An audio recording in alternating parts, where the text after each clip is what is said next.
और हरियाणा में अनलॉक 2 में इंटरस्टेट बसों के आवागमन के लिए गृह मंत्रालय की ओर से अनुमति मिल चुकी है, लेकिन दूसरे राज्य में बसों के आवागमन पर फिलहाल पाबंदी है।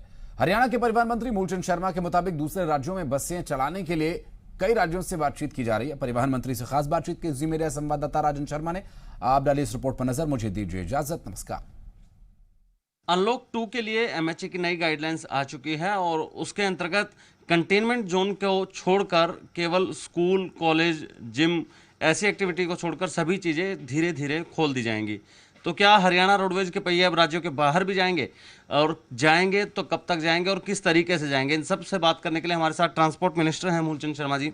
सर, एमएचए की नई गाइडलाइन आ चुकी है, अंतर्राज्य जो है अब आवागमन हो सकता है। हरियाणा रोडवेज भी अब शुरू करेगी धीरे धीरे दूसरे राज्यों में जैसे पहले जाती थी। जो गाइडलाइंस भारत सरकार की आई हैं, उन्होंने इसकी कहा है भी आप अपनी बस चला सकते हैं, पर यह भी कहा है कि प्रदेश की सहमति के बिना नहीं। जब तक दोनों प्रदेशों की सहमति नहीं होगी तब तक दूसरे राज्य में कोई बस नहीं चलेंगी, क्यों हर प्रदेश की अपनी पॉलिसी है। कोई क्वारंटाइन्स है, कोई कहीं बीमारी है, कोई मान लो क्वारंटाइन्स करना है, कोई सवारी चली जाए तो क्वारंटाइन्स की क्या प्रक्रिया रहेगी। अगर आदमी यहाँ से जाता है तो दूसरे स्टेट में जाता है तो उसे कितने दिन रुकना पड़ जाए। तो इस तरह के हालात अभी कोई हमारी आउट ऑफ स्टेट अभी बस चलाने का भी कोई ना तो डिमांड भी नहीं है और ना भी कोई विचार है। अगर डिमांड आती है, मतलब पब्लिक अगर जाती है बाहर की तरफ, क्योंकि अब धीरे धीरे लोग घर से बाहर निकल रहे हैं, तो कितनी तैयारियां हैं विभाग की, कितने जल्दी फिर जो है ये चीज़ें की इम्प्लीमेंट हो सकती हैं? हमारी 24 घंटे की तैयारी है, तब भी डिमांड होगी तभी एक दूसरे स्टेट प्रदेश की सहमति बनेगी, हम बसों की शुरुआत कर देंगे। पर जब सहमति नहीं बनेगी या उसकी पॉलिसी कोई नहीं बनाएंगे स्टेट अपनी अपनी, तब तक बसों का चलाना उचित नहीं है।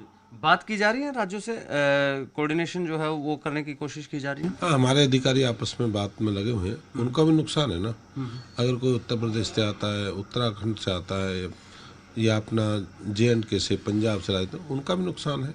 उनको भी है कि बस चलाई जाए, पर जब तक आपस में दोनों स्टेटों की सहमति नहीं होगी भी कोरोना से कैसे बचाया जाए, क्या उनके लिए कितने समय के लिए रोका जाएगा, जब तक ये पॉलिसी आपस में नहीं होगी तब तक बसों का चलना संभव है नहीं। सोशल डिस्टेंसिंग के साथ चलेंगी, अगर इंटरस्टेट चलेंगी तो वो भी इसी तरीके से, इसी फॉर्मूले पे जो अभी चल रही हैं। जो स्टेट में है या बाहर जाएंगी एक ही रहेगा कि सोशल डिस्टेंस है। जब 52 सीटर है वहाँ 30 सीटर बसें हमारी चल रही हैं और 850 के करीब हमारी बस हरियाणा में चल रही हैं।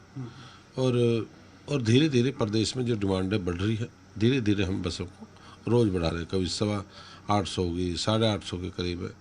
डे बाई हर वीक में बसों की प्रदेश में बढ़ रही है। कैपेसिटी में जब बस चलेंगी तो लोगों के ऊपर ज़्यादा आर्थिक बोझ नहीं आएगा। रोडवेज जो है जिस तरीके से पहले नॉर्मल चलती थी जिस किराए के साथ, वैसे ही चलेगी। जबकि अंतर्राज्य जो बसें हैं उसके लिए राज्यों के साथ बात की जा रही है, लेकिन जब तक सहमति नहीं बनेगी तब तक रोडवेज की बस अंतर्राज्य आवागमन नहीं कर पाएंगी। राजू प्रसाद के साथ राजन शर्मा, जी मीडिया, चंडीगढ़।